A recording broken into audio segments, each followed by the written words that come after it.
Hallelujah. अब वही सामर्थी हाथ पटना पेंटिकोस्टल और जितने भी भारत के मंडली और कलीसिया जो भी सताए गए हैं, जिनका यरूशलेम, जिनका कलीसिया, जिनका मंडली टूटा है, परमेश्वर पूर्ण रीति से यीशु के नाम में अब निर्माण करने जा रहा है। परमेश्वर यीशु मसीह के नाम में वो सामर्थी हाथों से, बलवंत हाथों से परमेश्वर अपने सामर्थ को अपने बल से प्रकट करने जा रहा है।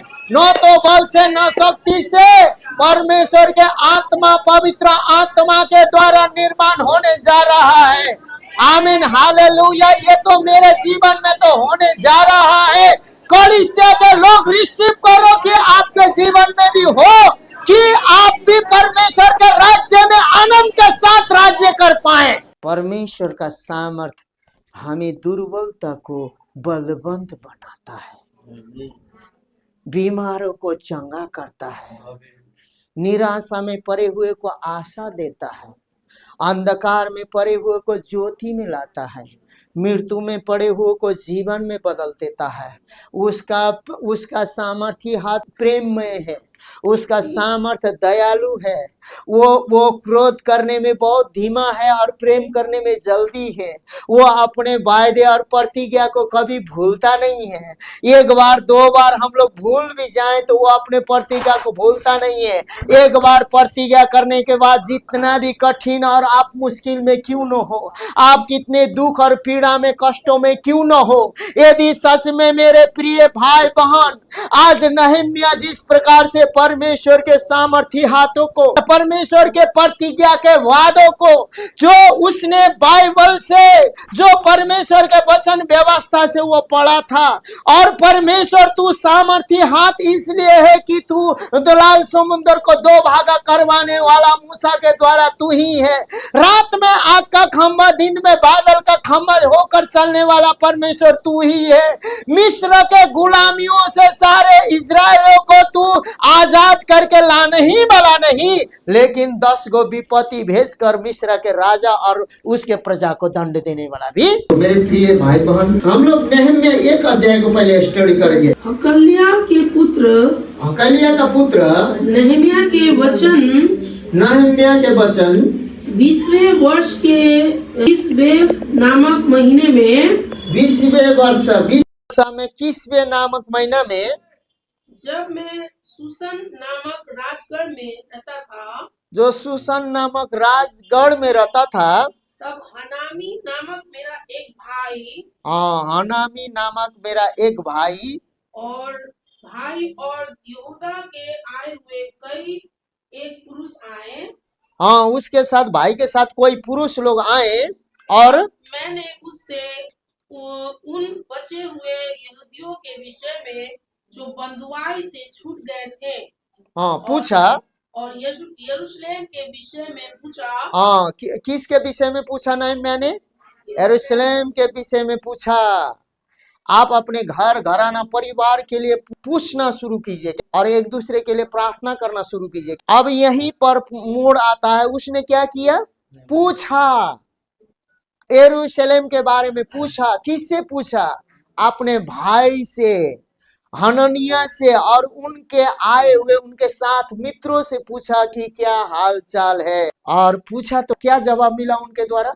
उन्होंने मुझसे कहा, जो बचे हुए लोग बंधुआई से छूटकर उस प्रांत में रहते थे, जो बंधुआई से छूटकर जो प्रांत में, इजराइल में जो रहते हैं, वे बड़ी दुर्दशा में पड़े हैं। और हालचाल पूछते ही उसने हालचाल, खबर अच्छी नहीं सुना। आगे पढ़िए। दुर्दशा में पड़े हैं और उनकी निंदा होती है। दुर्दशा में ही, सिर्फ बड़ी दुर्दशा में नहीं पड़े, उनका रोज क्या भी होता है? निंदा होता है।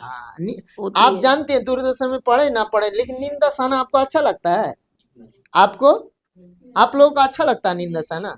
हाँ, नहीं लगता है ना?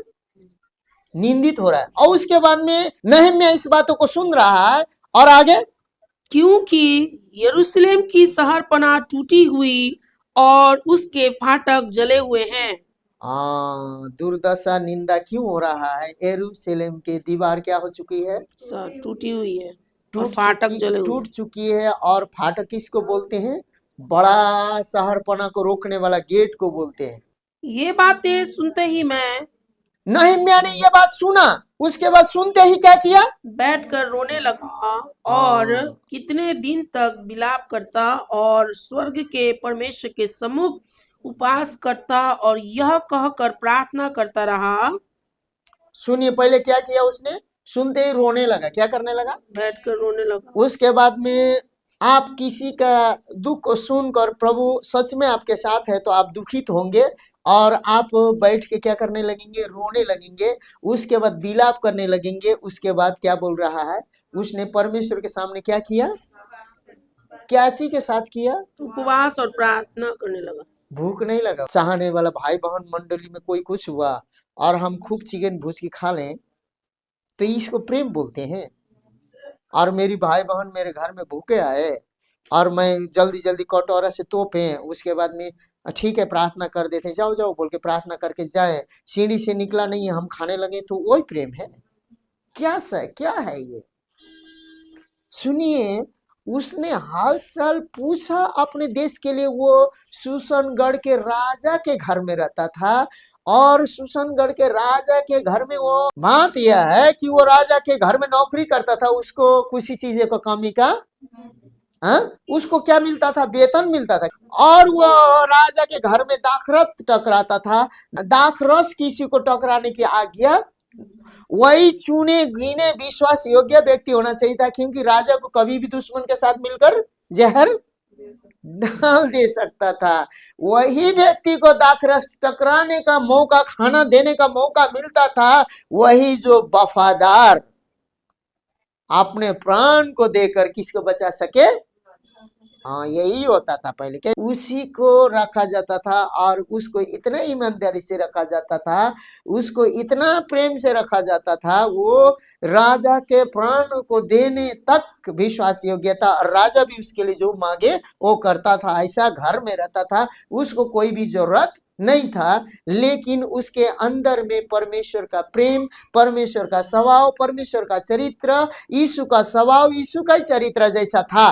कैसे था तो यीशु का चरित्र स्वभाव आगे पढ़ेंगे तो पता चलेगा। पढ़िए। हे स्वर्ग के परमेश्वर यहोवा। उसने दुख सुनते ही पहले क्या किया? रोया, उसके बाद विलाप किया और उपवास किया, और उपवास करके उपवास के साथ ऊपर में क्या बोल रहा है? हे स्वर्ग का परमेश्वर, आगे पढ़िए। हे स्वर्ग का परमेश्वर यहोवा, हे महान और भययोग्य ईश्वर। हे स्वर्ग का परमेश्वर, महान और भययोग्य ईश्वर, जो अपने प्रेम रखने वाले और आज्ञा मानने वाले के विषय में जो अपने प्रेम रखने वाले और तुम्हारा जो आज्ञा वचन का आज्ञा मानते हैं उनके प्रति अपनी वाचा पालता और उन पर अपनी प्रतिज्ञा, वाचा का मतलब अपना वाचा जो प्रतिज्ञा बांधा है उसको पालता, मतलब उसको पूरी रीति से तू पालन करता है, ऐसा तू परमेश्वर है। और करुणा करता है, और उनके जीवन में करुणा करता है। तू कान लगाए और आंखें खोले रहा। अब हे परमेश्वर, मेरी सारे विपत्ति को, मेरे भाई बहनों के विपत्ति को, और मुझे भी एकदम अच्छा नहीं लग रहा, मेरा जीवन अच्छा नहीं लग रहा, उनके हालत को सुनकर मेरे प्रति अब अपने कानों को और अपने आंखों को मेरे प्रार्थना के उत्तर में लगा दे। कि जो प्रार्थना में तेरा दास इस समय तेरे दास, जो तेरा दास नहम्याह जिस प्रार्थना को करने जा रहा है, अब उसको सुन लो प्रभु। तेरे दास इजरायलियों के लिए दिन रात करता रहता हूँ। जो इजरायलियों लोगों के लिए मैं दिन रात क्या करता रहता हूँ? प्रार्थना करता रहता हूँ। उसे सुन ले। आमीन। हाँ, सुनिए, आगे पढ़ते जाइए। मैं इजरायलियों के पापों को जो हम लोगों ने तेरे विरुद्ध किए हैं, इजराइल और मैं, जो इजराइल लोगों के पापों को जो तेरे विरुद्ध में, और मैं भी, उसने तो कोई पाप नहीं किया था। हाँ, वो भी क्या कर रहा है? पश्चाताप कर रहा। हाँ, इसने बोला इजरायली लोगों ने भी पाप किया और मैं भी इजराइल होने के नाते उसके पाप में मैं भी हम लोगों सम्मिलित पाप किए। हूँ, इसीलिए हम लोगों ने पाप किया।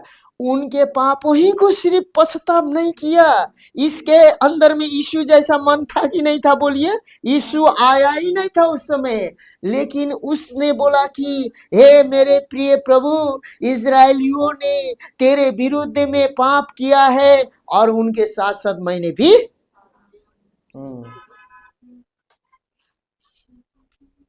हमें इस बातों को जानना चाहिए। कोई भाई बहन के लिए उसके साथ सहमत तो नहीं होना चाहिए, लेकिन हमें कोई गिर जाता है तो उसके लिए प्रार्थना करना चाहिए।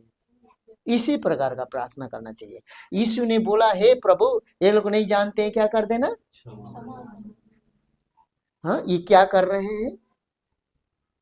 यीशु भी तो हमारे पापों के लिए लटक रहा था ना। यीशु ने कैसा कर्म किया था? किसी का कर्म किया था। इसीलिए अब कर्म और धर्म हमारा अनुग्रह के द्वारा क्या हो चुके हैं? विश्वास करने के द्वारा अनुग्रह में क्या हो चुका है? बदल चुका। इसीलिए अब हम कर्म और किस्मत और धर्म को नहीं, जैसा कर्म को नहीं, हम लोग विश्वास और वचन के प्रतिज्ञा को प्राप्त करने वाला व्यक्ति है कि नहीं है? बोलिए तो आगे पढ़िए। हम लोगों ने तेरे विरुद्ध पाप किए। हम लोगों ने तेरे विरुद्ध पाप किया है। इजरायलियों के पापों को जो हम लोगों ने तेरे विरुद्ध किए हैं मान लेता हूँ। मैं और मेरे पिता के घराने, मैं और मेरा पिता के घराने ने, दोनों ने पाप किया है। दोनों ने पाप किया है, मान लेता हूँ। कौन मान रहा है? हमारे पाप को कौन, किसने माना क्रूस में? यीशु ने माना। तो दूसरे के पापों को हम यदि मान लेते हैं, क्षमा मांग देते हैं, तो कोई दिक्कत है? हाँ, तो और दिक्कत नहीं है। और अच्छा क्या है? हम भयभीत वक्ताओं और परमेश्वर को चाहने वाले और परमेश्वर के चुने हुए लोगों जैसा ही और यीशु का जैसा ही हमारे अंदर मन आ जाएगा। क्या आ जाएगा? उसके बाद जानते हैं, आप इस पहाड़ को कहेंगे ना हट जाने के लिए, हट जाएगा। क्या हो जाएगा? उसके साथ साथ परमेश्वर, पहाड़ चट्टान है, आपके साथ ही रहेगा। आमीन। लेकिन पहाड़ को हटा दीजिएगा विश्वास से, लेकिन यीशु के साथ नहीं रहेंगे तो आपको क्या फायदा? हालेलुया।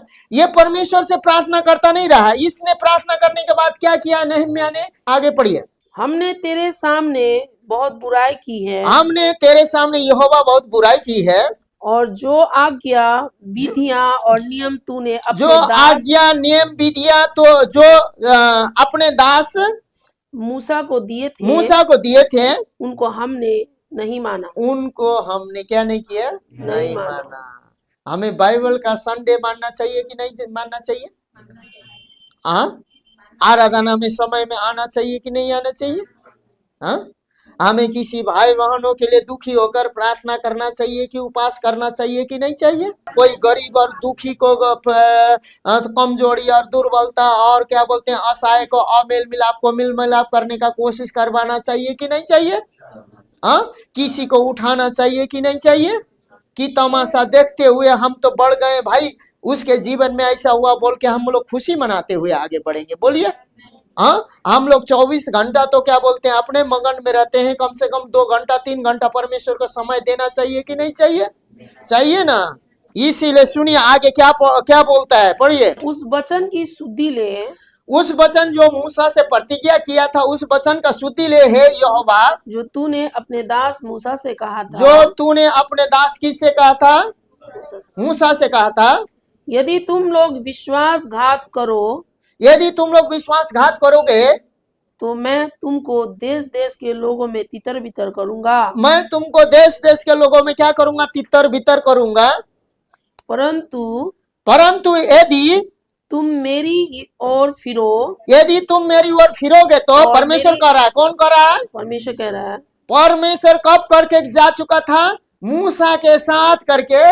परमेश्वर, मूसा भी नहीं है, मूसा भी, लेकिन उसने इस बातों को पढ़ा था।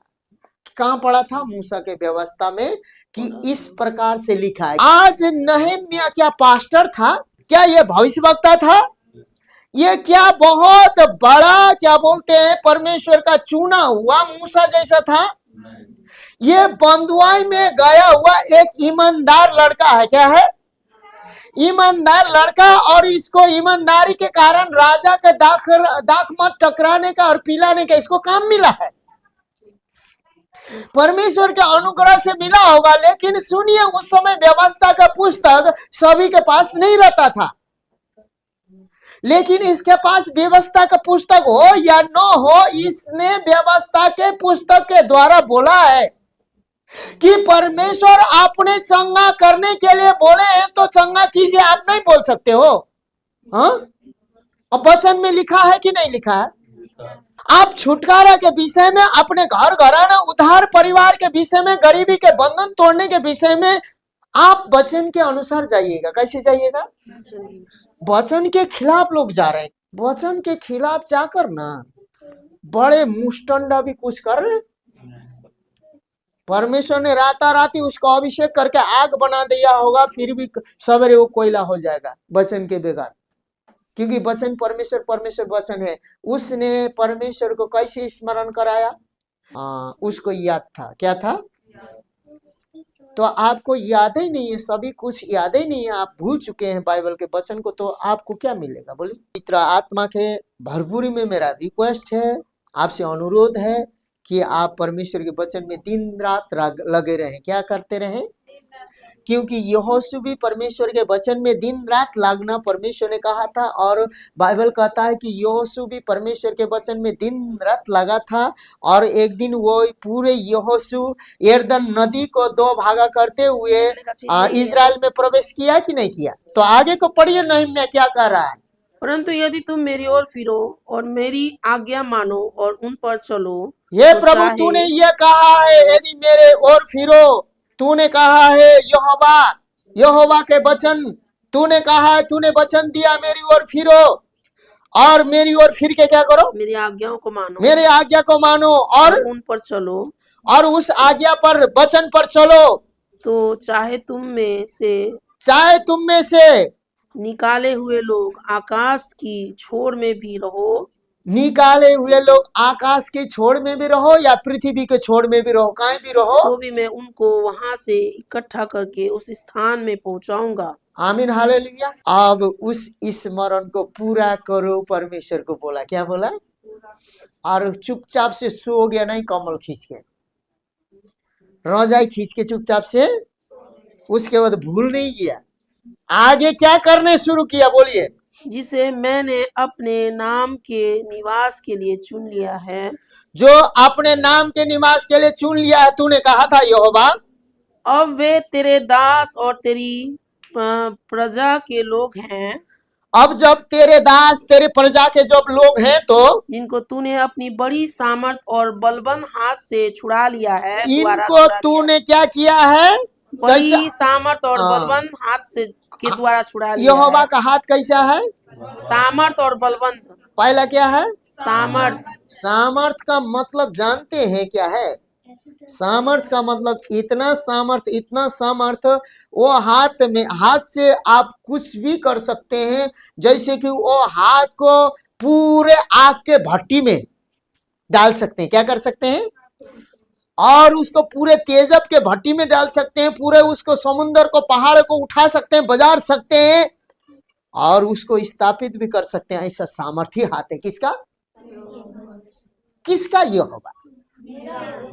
और वो यहोवा, आगे पढ़िए तो, बड़ी सामर्थ और बलवान हाथों के द्वारा छुड़ा लिया है। पहला तो यहोवा, मेरा यहोवा का हाथ क्या है? सामर्थी है। बोले सब अपने दाहिने हाथ को उठाओ। क्या है? मेरे यहोवा का हाथ क्या है? सामर्थी। और वही सामर्थी हाथ यशायाह 41:10 में बोलता है, इधर उधर मत ताक, मैं वही सामर्थी दाहिने हाथ से तुझे मैं क्या किया हूँ? वो धर्म में दाहिने हाथ से क्या किया है? वही अब सामर्थी हाथों से कुछ करवाने जा रहा है। नहीं, आमीन। तो सुनिए, परमेश्वर का हाथ कैसा है? मेरा परमेश्वर का हाथ सामर्थ और बलवान। और सामर्थी है। सामर्थ और बल में अलग होता है। सामर्थ मतलब वो हाथ कहीं भी घुस सकता है और उस हाथ को कुछ, आग में भी प्रवेश हो सकता है, समुद्र में भी प्रवेश हो सकता है, मगरमच्छ के हाथ में भी, अजगर के हाथ में भी, और सांप भी उसको क्या कर सकता है, डस सकता है, लेकिन उसको कुछ मेरा परमेश्वर का हाथ ऐसा क्या है।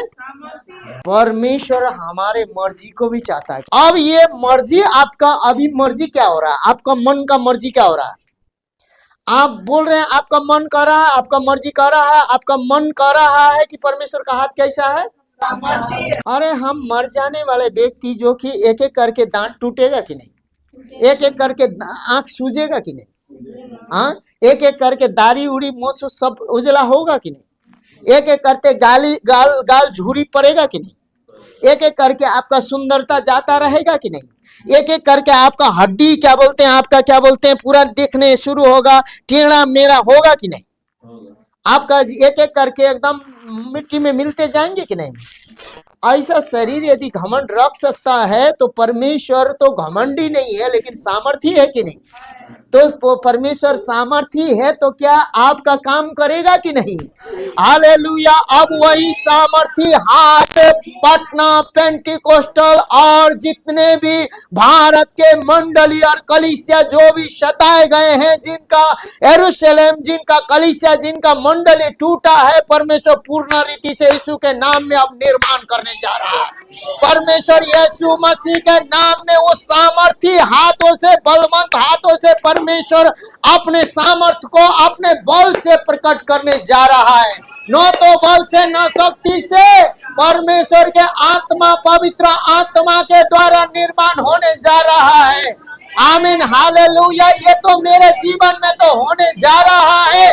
कलीसिया के लोग रिसीव करो कि आपके जीवन में भी हो, कि आप भी परमेश्वर के राज्य में आनंद के साथ राज्य कर पाए। ये कौन बड़ाई कर रहा है। परमेश्वर बोल रहा है कि मेरे हाथ सामर्थी है।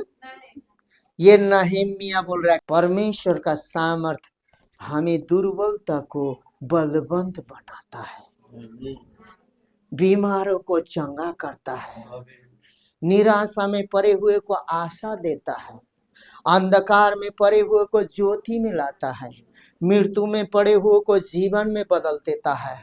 उसका सामर्थ्य हाथ प्रेम में है, उसका सामर्थ्य दयालु है। वो क्रोध करने में बहुत धीमा है और प्रेम करने में जल्दी है। वो अपने वायदे और प्रतिज्ञा को कभी भूलता नहीं है। एक बार दो बार हम लोग भूल भी जाएं तो वो अपने प्रतिज्ञा को भूलता नहीं है। एक बार प्रतिज्ञा करने के बाद जितना भी कठिन और आप मुश्किल में क्यों न हो, आप कितने दुख और पीड़ा में, कष्टों में क्यों न हो, यदि सच में मेरे प्रिय भाई बहन, आज नहम्याह जिस प्रकार से परमेश्वर के सामर्थी हाथों को, परमेश्वर के प्रतिज्ञा के वादों को, जो उसने बाइबल से, जो परमेश्वर के वचन व्यवस्था से वो पढ़ा था, और परमेश्वर तू सामर्थी हाथ इसलिए है कि तू लाल समुद्र को दो भागा करवाने वाला मूसा के द्वारा तू ही है। रात में आग का खंभा, दिन में बादल का खंभा होकर चलने वाला परमेश्वर तू ही है। मिस्र के गुलामियों से सारे इजराइलों को तू आजाद करके लाने ही वाला नहीं, लेकिन 10 गो विपत्ति भेजकर मिस्र के राजा और उसके प्रजा को दंड देने वाला भी। आमीन, हालेलुया। आगे आगे बढ़िए।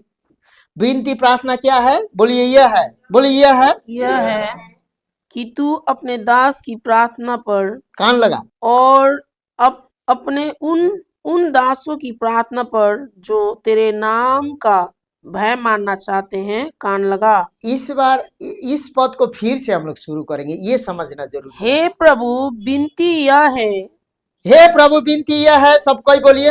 हे प्रभु विनती यह है कि तू अपने दास की प्रार्थना पर और अपने उन दासों की प्रार्थना पर। रुक जाइए। अब मेरे प्रार्थना पर और मेरे भाई बहनों का प्रार्थना पर क्या होने चाहिए, यही है विनती।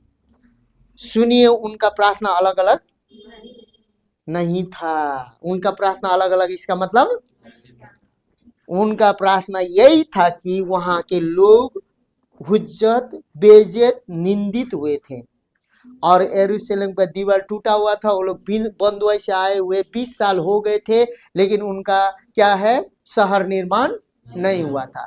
क्योंकि शहर निर्माण करने के लिए एर्जा के पुस्तक पढ़िएगा तो वहां राजा के द्वारा किसी किसी के द्वारा क्या है, रोका गया था। लेकिन यही नहम्याह काम करने से पहले प्रभु के सम्मुख जाके क्या किया, प्रार्थना किया, उपवास किया। नहम्याह ने कहा मैंने किया हुआ प्रार्थना और दासे लोगों ने किया हुआ प्रार्थना, मैंने किया हुआ प्रार्थना करने का मतलब है साधारण भाषा में, सरल भाषा में, मैंने किया हुआ प्रार्थना और मेरे भाई बहनों ने किया हुआ प्रार्थना।